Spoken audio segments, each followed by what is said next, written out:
গল্পের নাম কুমিরের কান্না।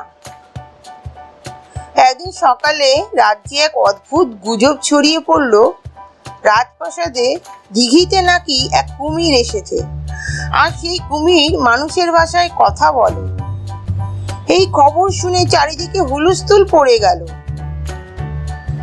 বাজারে, রাস্তার মোড়ে, এমনকি রাজসভায়ও সবাই শুধু কুমিরের কথা বলছে। রাজা কৃষ্ণচন্দ্র চিন্তায় পড়ে গেলেন।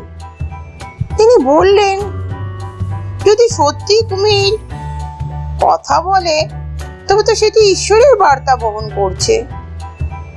রাজ্যের ভবিষ্যৎ এর উপর নির্ভর করতে পারে। গোপাল তখন পাশে বসে হালকা চা চুমুক দিচ্ছিলেন। শুনে হেসে বললেন, মহারাজ, এই কুমির যদি কথা বলে তাহলে তো আমাকেও একবার কথা বলতে দিতে হবে।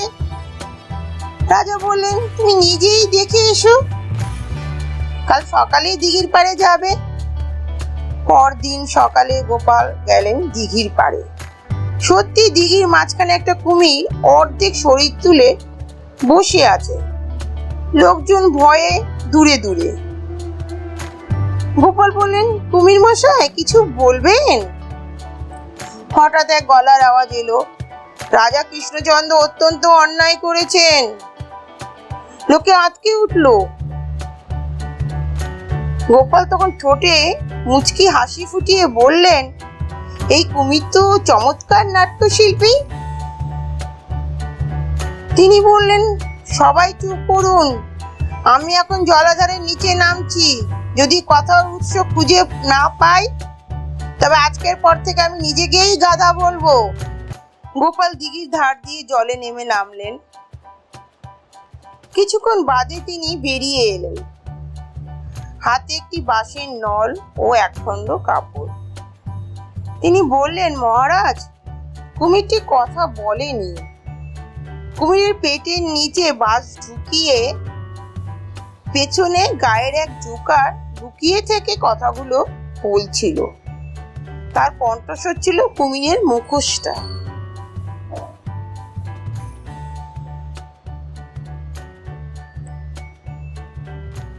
রাজা অবাক,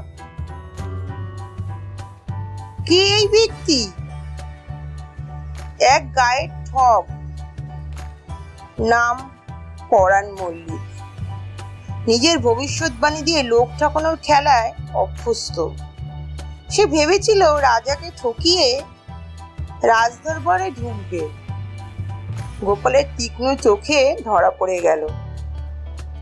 গোপাল হেসে বললেন, মহারাজ, এখন বুঝতে পারছেন তো, সব কান্না কুমিরের নয়, আর সব ভবিষ্যৎবাণীও ভবিষ্যৎও বলে না। রাজা হেসে বললেন, তুমি না থাকলে আজ কুমিরও মন্ত্রী হয়ে যেত। রাজ্যে ঘোষণা হলো, ভণ্ডামি করলে কুমির নয়, কারাগারে যেতে হবে। গোপালের নাম আবার ছড়িয়ে পড়ল। সে শুধু চতুর নয়, পুরো রাজ্যের চোখ খুলে দেয়।